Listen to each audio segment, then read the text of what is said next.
Pellegrini ce l'ha fatta ancora, ha vinto il quarto oro mondiale nei 200 con un tempo che ha lasciato tutti senza fiato. Giornata nera per il trasporto pubblico veneziano, fermi vaporetti, treni e settore portuale. Per ACTV adesione del 22%, la Fincantieri è arrivata al 100%. Grandi navi, il tavolo romano non ha portato soluzioni, ma il ministro Toninelli inizia a rivedere alcune proposte finora escluse a priori.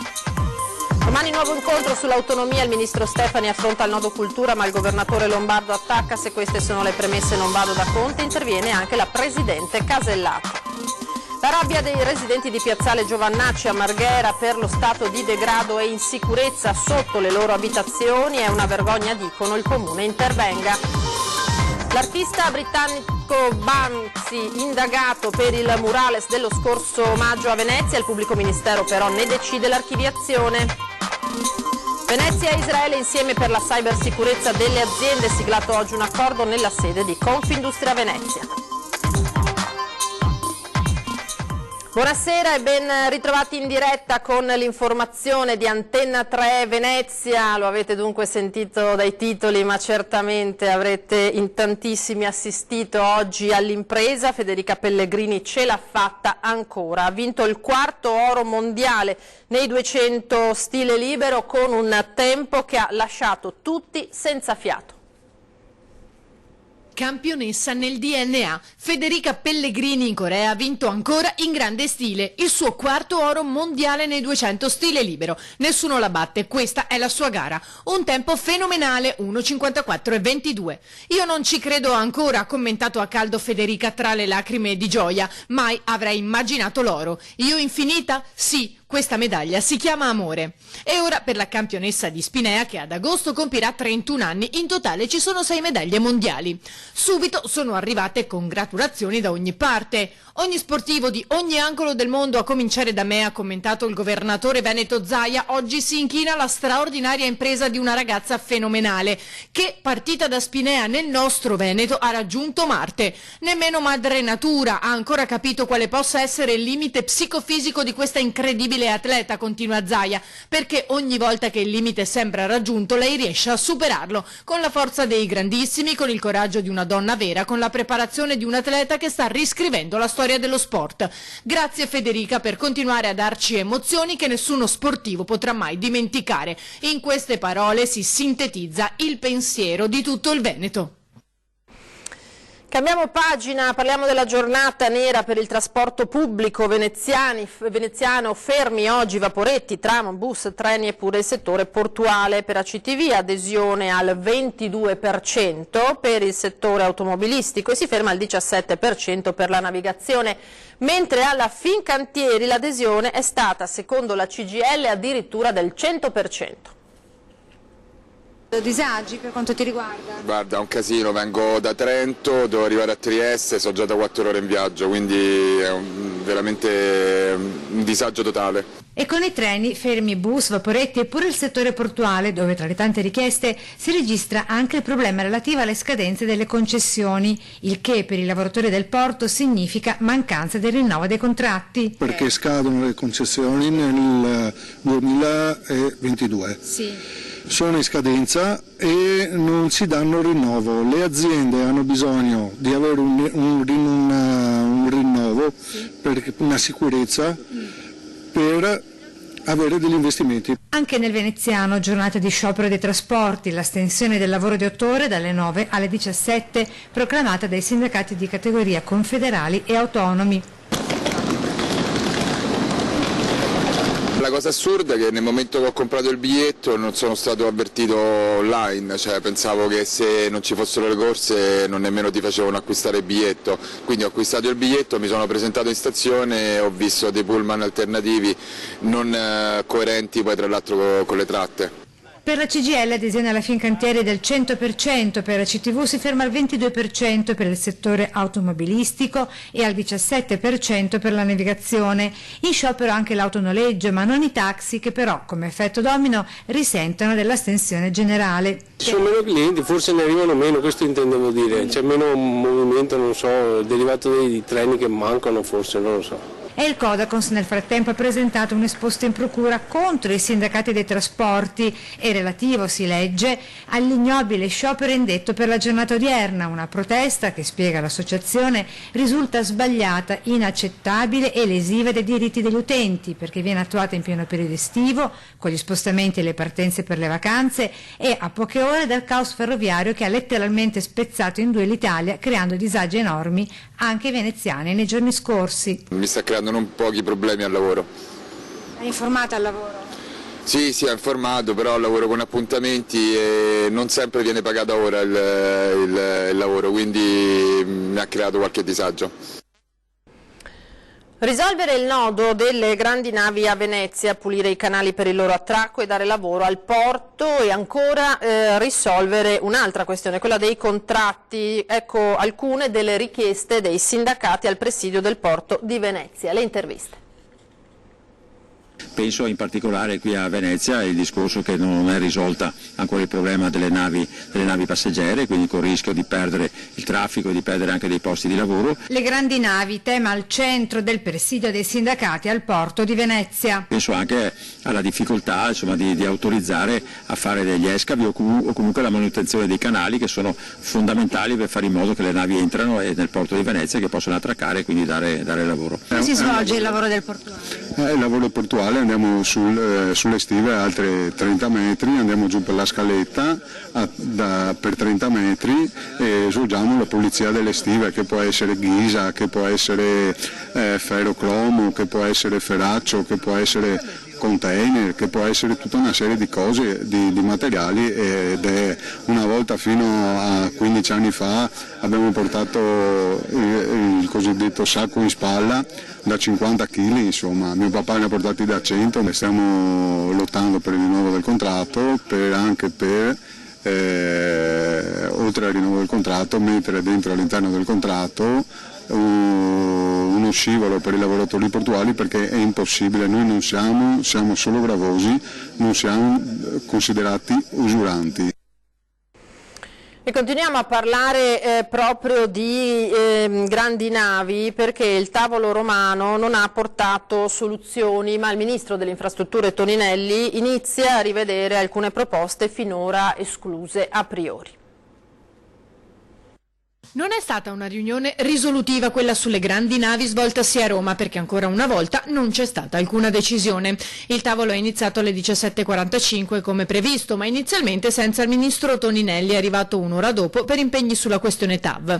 Erano presenti invece il presidente dell'autorità portuale dell'Alto Adriatico Musolino, il provveditore alle opere pubbliche del nord-est Linetti, il comandante della Capitaneria di Porto Pellizzari. Dall'incontro però è uscita in realtà una novità.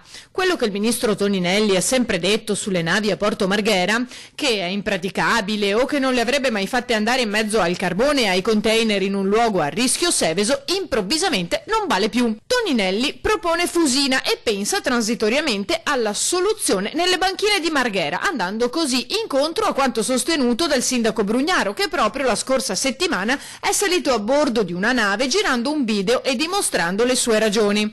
Anche il presidente di Confindustria Venezia interviene sulla questione. Non commento, quello che fa il ministro io non commento, è più forte di me, perché non sono e non voglio entrare in decisioni dal punto di vista mediatico, dobbiamo essere concreti.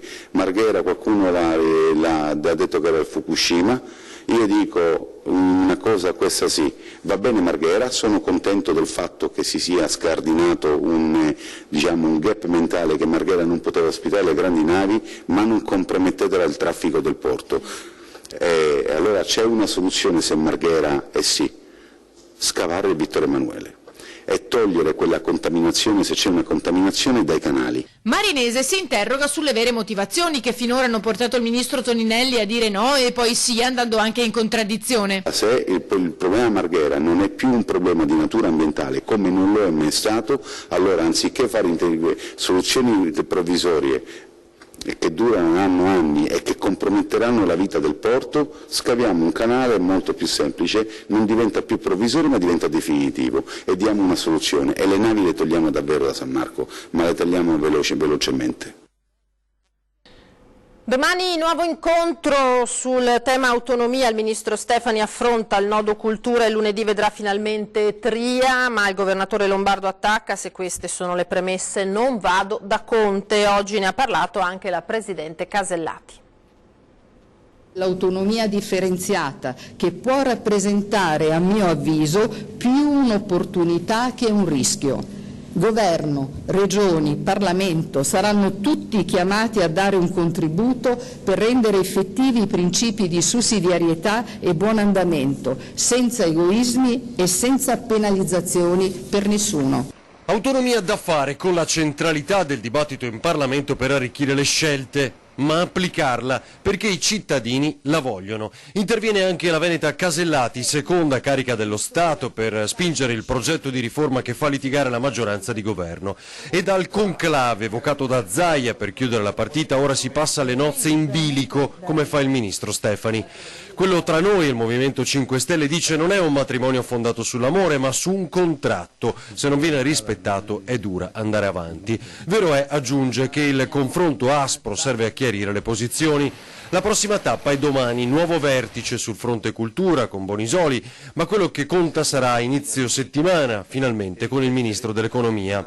Poi svela che il Premier ha annunciato che fisserà un incontro con i presidenti di Veneto e Lombardia per valutare con loro il testo dell'intesa prima dell'approdo in Consiglio dei Ministri. Ci sarà quindi la necessità di tener conto di tante esigenze e di contemperare aspetti geografici, sociali ed economici, sapendo che i cittadini ci chiedono di ridurre la distanza tra decisori e territorio in una logica di efficacia, di efficienza e di economicità. Salvini ribadisce la necessità di fare in fretta. Il governatore lombardo Fontana si augura che l'intesa si sblocchi come la TAV. Ma se le premesse sono rivisitazione dell'autonomia finanziaria, è inutile che vada a Roma dal presidente Conte, dice. Stavano indirizzando alcuni turisti appena arrivati al Tronchetto verso i lancioni diretti a Venezia, ma i carabinieri impegnati in un servizio ad hoc hanno subito sanzionato 2 abusivi in cerca di clienti da convogliare nelle proprie imbarcazioni, sottraendoli al trasporto pubblico. Per i 2, anche a fronte del nuovo regolamento di polizia urbana del Comune di Venezia, sono scattate 2 contravvenzioni da 200 euro. Nell'arco dei servizi svolti nella giornata di ieri, i militari dell'Arma sono stati impegnati anche in Piazzale Roma e sul Ponte della Libertà, controllate una cinquantina di persone e una ventina di veicoli. 2 ragazzi sono stati invece sorpresi nei pressi della stazione ferroviaria con alcuni grammi di marijuana e segnalati alla prefettura come consumatori. Andiamo ora a Marghera, dove i residenti di Piazzale Giovannacci sono sul piede di guerra per lo stato di degrado e insicurezza. Il comune, dicono, intervenga. Assistiamo a questo tipo di scenario da tantissimo tempo, ormai la situazione purtroppo è degenerata ed è sfuggita totalmente di mano. Si vede praticamente di tutto, persone che scavalcano, che entrano, che si drogano, li ho visti io personalmente, mettersi il laccio, farsi la dose, persone che fanno i loro bisogni continuamente, di giorno, di notte, cioè un continuo via vai, cioè non si è più liberi di andare in terrazzo perché comunque questi sono sempre lì, qualcuno anche minaccia, ti fa cenno di rientrare. Sinceramente io a casa mia voglio essere libera di poter uscire, di stare nel mio terrazzo. I residenti di Piazzale Giovannacci a Marghera sono disperati per lo stato di degrado nell'ex negozio di biciclette in via Rizzardi, ora all'asta. Una situazione, dicono, che va avanti da troppo tempo. A parte il discorso della tossicodipendenza, dello spaccio, ma è una discarica. Ci sono topi, c'è puzza che sale perché si sente puzza di pipì, cioè è diventata una cosa proprio insostenibile. Questa situazione la stiamo vivendo ormai da circa 2 anni e mezzo. L'anno scorso la casa veniva continuamente occupata, persone che si arrampicavano sulle grondaie per entrare di giorno, di notte, persone che si sono anche comportate in modo, facendo i bisogni in terrazzo davanti a me, per dire, minacciando. Bisognerà trovare una soluzione che non sia assolutamente una soluzione tampone come quella di mettere dei presidi di forze dell'ordine sporadicamente o solamente in alcune ore del giorno, ma o mettiamo la forza pubblica a presidiare l'edificio continuamente 24 ore su 24, distraendo però le già scarse risorse a disposizione della cittadinanza, oppure ci decidiamo a blindare definitivamente la casa o con delle reti in metallo oppure con delle opere in muratura, però in qualche modo la cosa dovrà essere risolta. Si tratta proprio di sicurezza per noi cittadini e di decoro anche, perché insomma io non sono disposta a vivere in una discarica, io pago le tasse, faccio tutto bene, normalmente mi comporto bene, quindi pretendo anche che l'amministrazione prenda dei provvedimenti. Il messaggio è chiaro, i residenti pretendono un intervento immediato, anche se trattandosi di proprietà privata ci sono dei confini di intervento ben limitati. Al sindaco Brugnaro, ma anche al prefetto di Venezia, di intervenire quanto prima per ripristinare l'ordine pubblico in questa zona, perché è diventata assolutamente invivibile.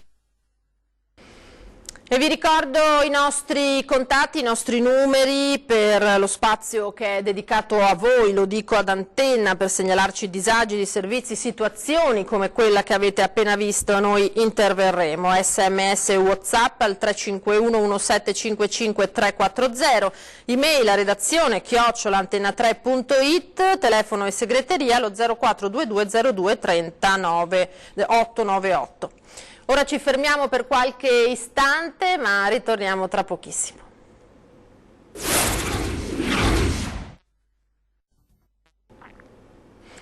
Eccoci di nuovo in diretta con l'edizione veneziana del telegiornale di Antenna 3. Parliamo dell'artista britannico Banksy, indagato per il murales a Venezia del maggio scorso. Il pubblico ministero ha deciso l'archiviazione del fascicolo. L'artista britannico Banksy, che per molti corrisponderebbe al nome di Robert Del Naja, musicista e cantante dei Massive Attack, ha rischiato di finire a processo per il graffito del bambino migrante con il fumogeno rosa, comparso a sorpresa a maggio scorso a Venezia sul muro di un edificio in Rio di Ca' Foscari, e rivendicato dallo stesso street artist proprio sul suo profilo Instagram, con il risultato che gli è costato un esposto della Soprintendenza ai beni culturali alla Procura, che però ha immediatamente deciso di archiviare l'indagine. L'ipotesi di reato a suo carico era quella infatti di aver violato l'articolo 169 del Codice dei beni culturali del 2004 per aver eseguito un'opera su beni sottoposti a vincolo. Per la Soprintendenza si sarebbe trattato di un imbrattamento illegittimamente realizzato, ma di fatto si ammetteva che, essendo di carattere artistico, non aveva creato alcun danno né deturpamento al palazzo. Così il sostituto procuratore lagunare Federica Baccaglini ha aperto un fascicolo, ma contestualmente ha firmato la richiesta di archiviazione al GIP. E ora andiamo a sentire invece un accordo che interessa le aziende di Casa Nostra e lo Stato di Israele per la cybersicurezza. Abbiamo fatto fronte ad eventuali attacchi hacker, oramai gli attacchi sono, come si diceva prima, sono quotidiani, si attaccano anche purtroppo le piccole e medie imprese perché i riscatti oramai sono anche di poche decine di centinaia di euro. Abbiamo avuto aziende che sono state ferme per dei giorni per 2.000 euro. A un'azienda del veneziano è accaduto di aver lasciato aperto il wifi nel weekend, con il risultato che alcuni musulmani, dopo aver craccato, cioè rubato la password, hanno spedito dei messaggi terroristici utilizzando il nome e l'indirizzo email della stessa azienda, con il risultato che l'impresa si è ritrovata a suo malgrado per mesi nella blacklist internazionale, con gravissime perdite di commesse, prima che la situazione tornasse alla normalità.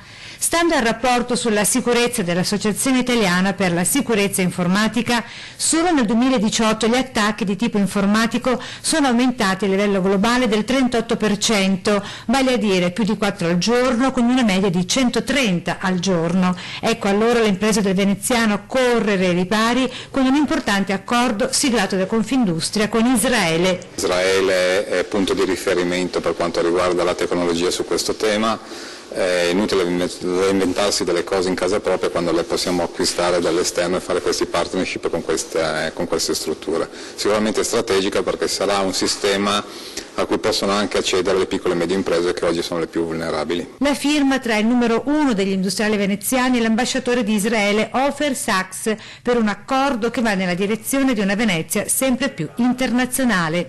per creare primo il conoscenza dei problemi di cyber security e dopo sicuramente questa è una procedura per preparare la tecnologia per combattere il rischio. Prima di salutarvi vi ricordo questa sera l'appuntamento a 20:10 subito dopo i nostri telegiornali con l'attualità. Ospiti saranno Alessandro Manera, assessore all'ambiente del Comune di Treviso, e la consigliera comunale sempre di Treviso del Partito Democratico Antonella Tocchetto, quindi si parlerà di ambiente e di molti altri temi. È tutto per questa sera, io vi ringrazio per essere stati con noi e vi lascio alle previsioni del tempo per domani. Arrivederci.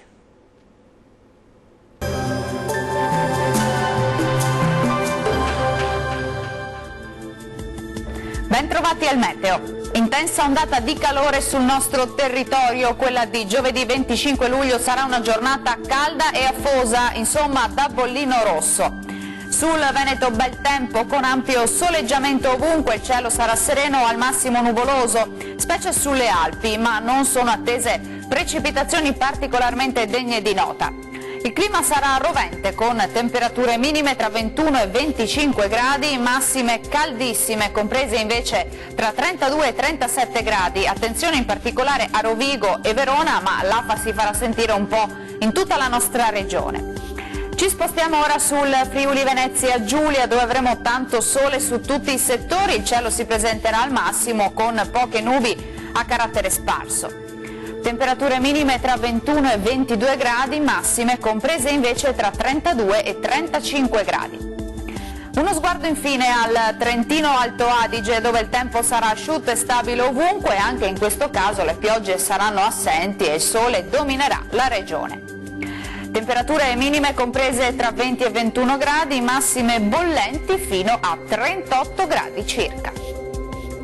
Bene, dal meteo di Antenna 3 per ora è tutto, io vi do appuntamento al prossimo aggiornamento. Arrivederci.